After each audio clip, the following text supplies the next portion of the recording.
Hello guys, thank you very much for joining in. Thank you very much for being the part of this video. Like the previous one, we have also recording this video with one of our students who has given the exam in this May outside India for FRM level 1, and he is going to share his experience with us with respect to the preparation, with respect to how the exam was and what all things he felt during the exam. How was the paper, the overall view of the paper, and a lot of logistical related questions I like to ask him. So we have with us Kumar Gaurav. He is basically he appeared for the exam for FRM level 1. So Kumar, quick introduction about yourself. What do you do, and when was your exam? Where was your exam? Okay, so I appeared in exam on 10th of May and in Singapore itself. So I am currently in Singapore working with one India-based PSU bank as a chief manager and looking after finance and retail portfolio of the bank. Perfect. So when you selected the date for the exam, okay, so the location was fairly closer to your current location, the exam center. Yeah, since Singapore is very small country, so here you can find every center within 25-kilometer of radius. Perfect. So it was not tough for me to find the center. It was very near to my place. Okay, so you went to the exam with the printed hall ticket, and your exam timing was in the morning, if I'm not wrong. It was in afternoon, 1 p.m. Okay. So I went there by 12:30 with obviously printout of the whole ticket because they were saying that you have to keep that hard copy, otherwise they will not allow. However, at the center, they were not as tough as they were writing in the instructions. They were very flexible. And I kept my passport as they were writing that you have to keep your passport, but they have checked my PIN number, which is issued by the Singapore government itself. So they may check the passport also, or they may check the other ID card, which is issued by the government of, the where you are giving the exam. Right. For the Indian students, it's basically the passport and the driving license that they would ideally check. Right. Okay. So you reached at 12:30. And when you reached, the first thing that they did is they checked your passport and the document. They asked you to enter the main exam center, basically the where the computers were placed, right? Yeah, actually, that was very not a big place, very a small place, and they have outsourced, I think, that place. Right. So when I entered the examination hall, they have checked my all documents and they asked me to sit because they were examining whether they will be able to conduct the exam or not. So we were asked to sit and wait for their notifications. So that I was waiting for 15 minutes approximately. Then other students also joined and they were having conversation whether they will be able to conduct the exam or not. So fortunately, I was the one person on which they tested whether they can do the exam or not. And fortunately, they were able to do that. Right. Okay. So I think so since the exam date that you're chosen was at the start of the exam window, and I think so this similar kind of situation happened in other locations also where they face some issue with respect to testing. Okay, there was some logistical issues, some teething issues that they also faced. So you were able to give the exam properly without any further issue. I mean, when you started the exam, there was no glitch, right? Yeah, when I was starting the exam, there was, I think after that, there was no glitch. However, we were expecting that some, when I used to go for the other exams, there was some environment like on the time you have to go and then you have to sit and then exam will start. That environment was not there because some other students were also appearing in the exam. They were coming out from the room. However, when I started, after 10 minutes, it was settled. So that was okay after 10 minutes. And do you realize that there were only FRM students at that point in time who were giving the exam, or some other exams were also getting conducted because it was an outsourced center? Mostly FRM students were there. However, I observed that few students were also coming out from the room. They were not giving the FRM exams. Okay. Got it. So you were able to start exactly, you were asked to start exactly at 1 o'clock, or was there any deviation? No, I think when they tested, it was 12:45, and from that time itself, I have started the exam. So I think there was some flexibility given from the GAP, that center, that you can start exam well before also. Okay, okay. And did you observe any student coming in late, even after 1 o'clock also, to give the exam? I didn't observe that, because all students were expecting that exam will be by the time, and Singapore is very, as I said, it's a very small country. So, I mean, the reaching at the center was not Was so not an tough. issue. So I didn't observe that 15, I mean, after 15, 20, any students were joining the exams. Okay, got it, got it. So the reason I asked you this, because when the exams were happening physically in Mumbai or in India, also there was a strict timeline that was followed, and if students are coming late, they were not allowed to sit for the exam. So that can be a shift, because if somebody is going for the online exam, there's a fixed timer that he has to maintain. So there can be some buffer also. That is the reason I asked you this There question. can be. Why I'm saying, because I think GAP has given this time a flexibility to the center who is conducting the exam. So it's all depend on that center only. I didn't observe any external or any other person on behalf of GAP who were examining the exam. Yes, obviously they must be, the controlling and watching from where, the what time they are starting the exams. But I believe that there must be some flexibility given to the center, because they were conducting exam first time. So I think there must be some room for latecomers also. Okay, perfect. And when you started the exam, did you get the a sheet of paper for any rough calculation or any other material which was provided by the center at that point in time? Okay, so you will be with the calculator and a pen, of course. But they were also giving the pen also, and I got 2-3 sheets also. So that was, I think, sufficient to cover whole the exam. Even if you can finish within one sheet also if you use both side of the sheets. So that was not a big issue. So they gave you the sheets, or you got it from your end? No, they will give the sheets, and they will take also after finishing the exam. We were not allowed to take anything except the pen. That also they have allowed, but I am not sure whether other centers will allowed or not. And calculate. Okay, and during the entire exam time, 4 hours time, were you allowed to take breaks in between? I think I observed only one students were taking the breaks and going. Other students were not taking. So I am not taking the breaks also, because 4 hours was very engaging to questions. So I have not taken the break, and I believe that many other students also not taking. And I didn't see any restrictions also that they were saying that you should not take the break. So if anybody wants, they can take the break. Okay, okay, got it. Now let us start with when you started giving the question. Okay, so the entire system, or basically the user interface that you saw, how was that? I mean, were you able to quickly move to different questions? Okay, coming to the user interface, if I compare with the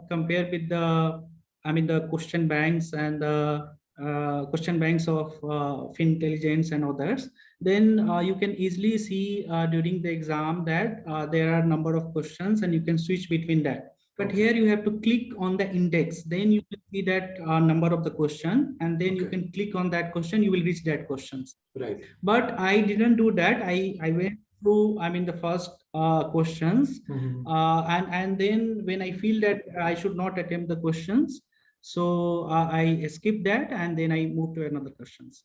So it was very easy, comfortable. I didn't see any glitch or any hurdles while going through, switching from one question to another question. There was no lag of things happening. No, in this it was very smooth. When you started, it was very smooth. Okay, and you also had an option to flag a question if you want to come back to those questions. Right. So I have flagged 6 questions. I very well aware, because I thought that at the last of the exam I will review that. Unfortunately I didn't get much time to review. So obviously you can flag that questions also, and when you are clicking on the index, right corner, then you will see that how many questions you have flagged. I mean, it will not come all along, but when you are scrolling down all the questions, you can see Okay. that these questions you have flagged.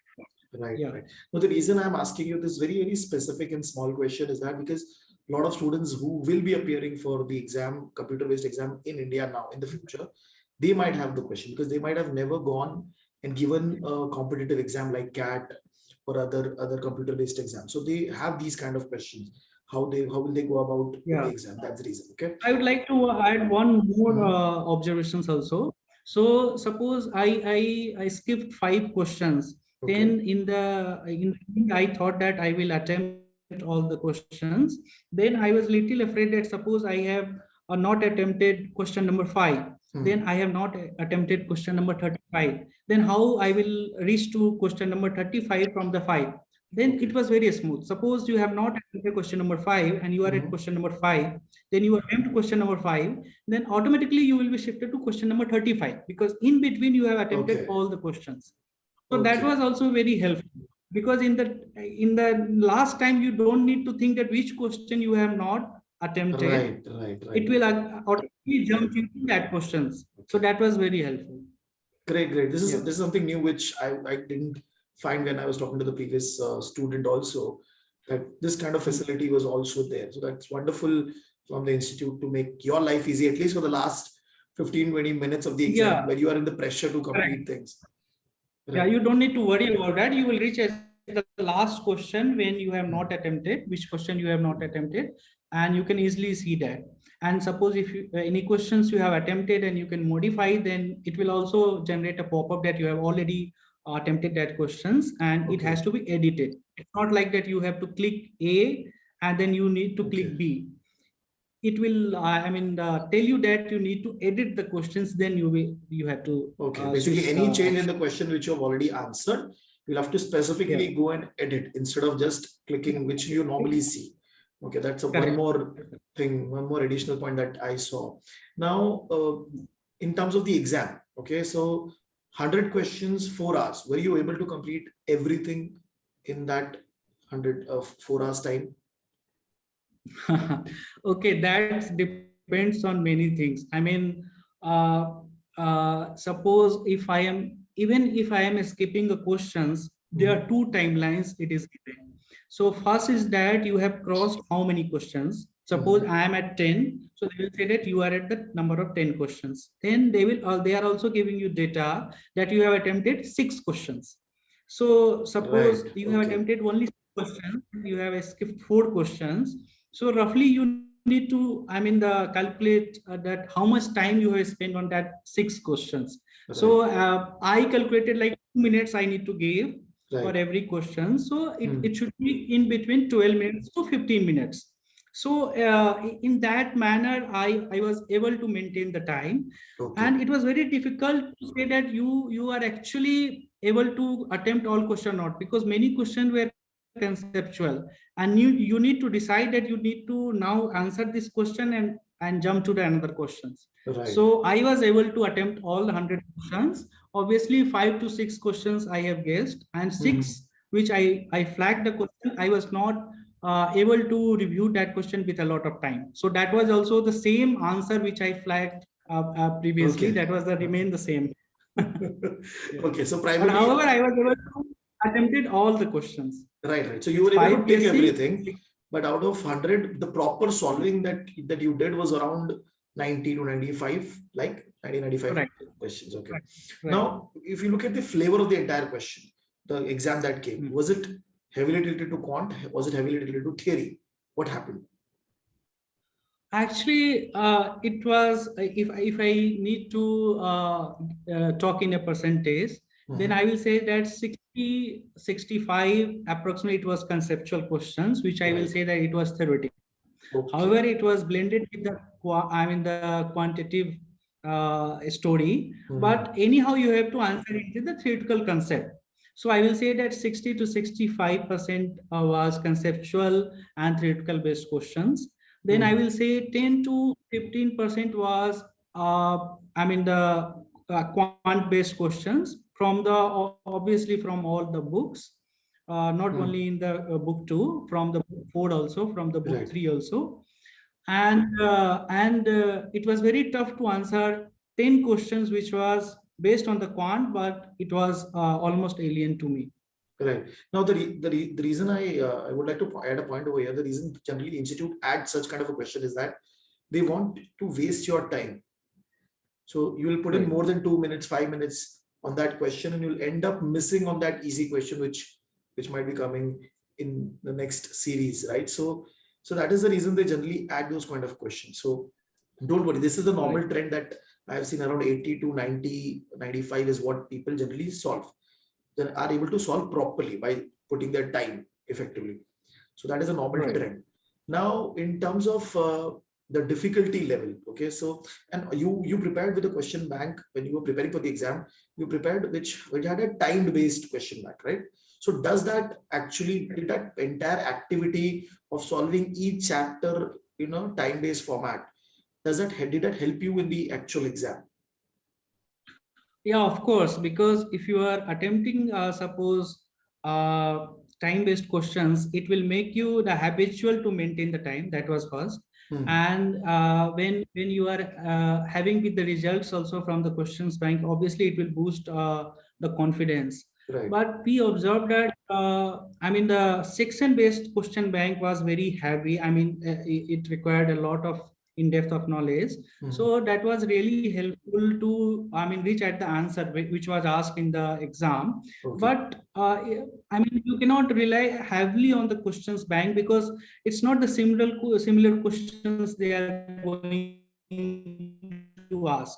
So still you need to apply the mind. Still you have to eliminate Right. the options and reach at the conclusion because it's a conceptual question. Conceptual question cannot be, I mean, it cannot Right. be the same. Agreed. You may agreed, ask agreed. anything from the concept. But it will at So, least it made you ready for obviously the it was exam. helpful. It made you ready for the exam. Yeah, That right. is there. Okay. Right. Okay, perfect. So now when you're looking at the entire exam time, 4 hours time, and did you feel any pressure in terms of certain questions you were not able to understand, or certain questions, like you said, 10 questions on a broader level, but anything specific nervous period happened during that 4 hours? Yeah, you see, when there are two kind of nervousness. When you see that the questions you don't know, then I feel no nervousness because I know that this question I don't know, so I have to guess the Okay. answer. But some questions I was able to reach, I mean, the almost to the answer, but I was not able to click on that. I was not able to reach the exact answer because Okay. one example was the butterfly model, and they were asking that how much payoff it will be generated, and I was having the answer in negative, and they were having all the answer in the positive. So I was just thinking that how, I mean, I'm getting the answer in negative in this model. So sometimes even if you know the questions, but something you are missing. So that point of time I was nervous because I thought that these questions I should be able to, I mean, the answer, but I'm not able to. Anyhow, when I'm saying that it's a 2 minute 30 seconds or 3 minutes, I have to jump that questions, and I will also have to look back at how much time I have spent on other questions. So that was the nervousness time. When I'm not knowing the questions, I was not nervous at all because I was knowing that few questions I'm not going to answer. Right. So you're mentally prepared that there can be difficult questions which will come in the exam, and you knew that, okay, I have to skip and I have to go to the next question. At least try solving everything that you know, then come to the last piece of information, which is difficult. Right. Right. And in terms of the, when you say the preparation that you did you solve the GARP sample paper before the exam? Did you get the opportunity? Right. I have solved the GAP a sample paper 2020 and 20, I think before that also. It's almost same pattern of the questions they are having in all the years. Yeah, it helped me also along with the questions bank from the Fintelligent because it will help you to remember many things also. I mean, the concept also you will remember while solving the questions. So, I mean, the solving many questions from the GAP sample is not going to help because it's having the similar pattern. Right. Because what they did is they created the, I think so for the last 5-6 years, they have the same kind of question, only the numbers they have changed. Right. But yes, it is going to help in that manner, because you are going to know that how they are going to introduce the exam pattern, like the abbreviations they are going to use, where the jet table or anything they are going to put, and how they are, what kind of sort of questions they are going to ask. So Right. certainly it will help. But I didn't find any questions where I need to refer rigorously to the jet table or T table, because Okay. if they are asking question in that manner, they are also giving the information in the question itself, because it's the online exam. They are having so much, the space and the Right. liberty to give the information. So suppose they are asking for the T table base, so they will not give the only that T 21. They will give the 21, 20, 23, Right. 24, Basically a partial anything, table. Partial a table they partial will give. table, and you have to choose your relevant data. So that was not tough for me to, capture the data. Okay, perfect.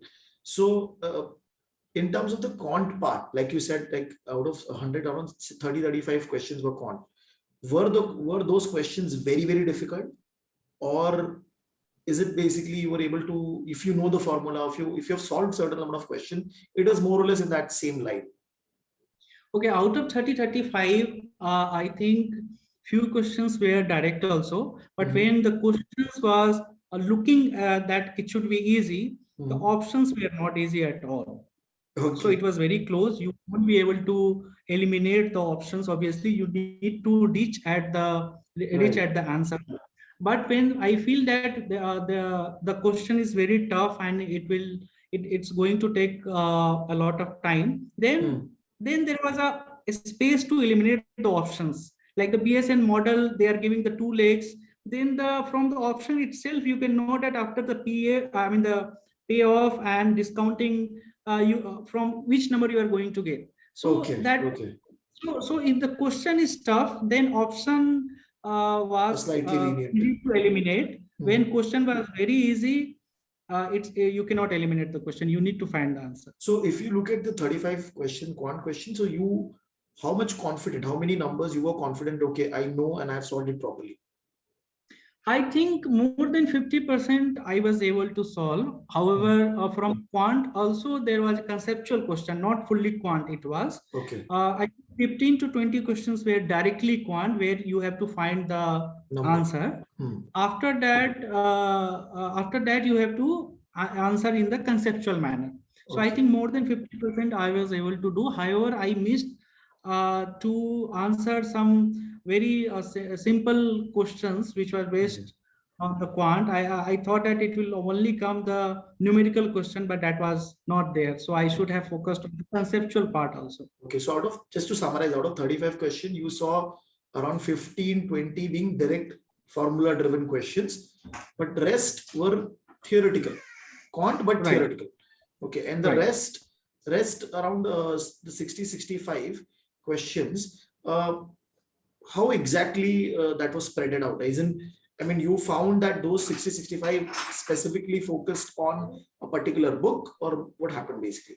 Was it equally No, actually, it was not focused on the particular book. It was it was very well diversified from all the books, and obviously it was questions were coming from the book 3 and book 4 more, because weightage, right? High. But it's also coming from book 1 and book 2. So book 2, even if it is quant, the conceptual questions were there. So the chapters we were very afraid on the calculating the numericals. They were not asking the numerical exactly. They were asking very simple questions, which we might have skipped because we are focusing more on the calculations. So thank you very much for pointing this out, because now also when I get a lot of inquiries for FRM, students are afraid about there is a quant, there is statistics, but ultimately in the exam they are not heavily focusing on that part. They are trying to understand whether you've understood the statistical concept or not. It's more about theoretical, right? So out of that 65 questions, like you mentioned, there were certain questions which are concept, but there was some calculation part of it, right? So out of that 65, how many you think were related to calculation? There was some component of calculation, even though the answer was theory. How many Right. of that? I would like to give one example. Like suppose hypothesis testing, they will give so much informations and they will ask you whether you will reject that I mean the test, or if you will reject, then which I mean the test you are going to do. I mean it would be Z, or it would be through T, or it would be through F. So these kind of questions. So you need to calculate some part. You need to get some differences from that informations, and then you have to find the answer. Some questions were like I would like to share. I don't have any problem to share, like the VAR and the expected loss they're there. So they will ask you like that I mean for expected loss, if it has to be I mean the less, then what should be the time? What is the relevance with the time period? Then what is the relevance with the confidence level? Suppose if confidence level will be high, then what is the effect on the expected loss? But we were more concentrating on the formula of expected loss. So expected loss questions, I mean the formula based questions were also there, but I mean the number were very less compared to the So out of 65, can you say around 20, 25 questions or 30? Maximum 30 were there. There was some component of calculation. Okay. So now when you completed the exam, so did you get an opportunity to see any score? Because I heard on the forums that people who are appearing for level 1, they got an opportunity to see the score after the exam was completed, after they submitted the exam. So did you get any opportunity like that? I didn't explore that options. I think some informations were on the right corner, but I didn't focus on that information. I only see that after submitting the exam, they were saying that your result we are going to publish in mid-July. So I was just thinking that it's going to be there. I mean, it's going to take so much time. And still in the, if I am going to open the profile of GAP also, they are only saying that result will be published in mid-July. So I focused on that part only. I didn't see the mark. Okay, so I think so. It's they should have ideally increased the reduce the timeline for the result, because it's an online exam now. But I'm not sure how they are going to be doing it, because July is very long time with respect to the May exam. So once you completed the exam part, you submitted your material and everything is done. Nothing else from submitted. Obviously, they will take the rough sheets, and since you have already deposited your belongings in the security vault, so you need to come out and you take your belongings and you may go. Okay, perfect. It was fairly smooth for you to go and give the exam, right? That was, and the entire experience was good. Yeah, experience was good. However, some issues were there. You need to wear the gloves. You have to sanitize yourselves. Some additional hurdles were there because of this COVID, but that we have to take care anyhow, even without the exam also. So that were part of it. But apart from that, it was very smooth. Perfect. Thank you, Gaurav. Thank you for your time, and this entire discussion that we had is going to be very useful for students who are going to be appearing for the July exam. At least it will reduce some fear which they might have in their mind how the computer-based exam is going to happen, and especially the discussion that we had with respect to the pattern of the exam, right? So theory and con. So I hope this video is going to be helpful for them, and thank you very much for sharing your experience and helping the community to grow and helping more and more people to understand FRM in detail through your experience. Thank you very much. Thank you for having me, sir. Yes, we hope to do some more sessions with you in future for your level 2 also, where you will share your experience of the exam, and best of luck for your result. Thank you very much for joining this session. Thank you, sir. Thank you so much.